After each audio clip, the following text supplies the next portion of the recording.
আসসালামু আলাইকুম সবাইকে। আমি Mohammad Delwar Hossain, Hossain travel blog channel থেকে আরেকটি আপডেট নিয়ে আসলাম আপনাদের মাঝে।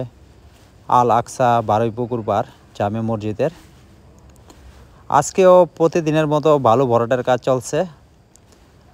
আজকে রোজ শনিবার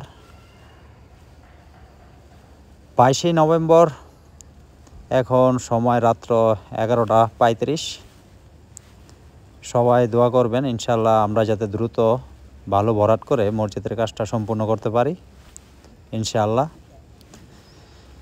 এখানে অনেকেরই অনুদান রয়েছে, তাদের নাম বলে ছোট করতে চাই না।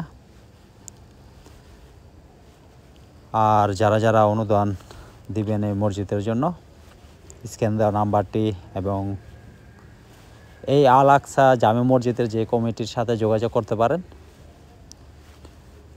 তো আজকে আর লং করব না, ভালো থাকুন, সুস্থ থাকুন, আল্লাহ হাফেজ। আবারও দেখা হবে আরেকটি ব্লগে ইনশাআল্লাহ। তো আজকের মতো বিদায়। আসসালামু আলাইকুম সবাইকে।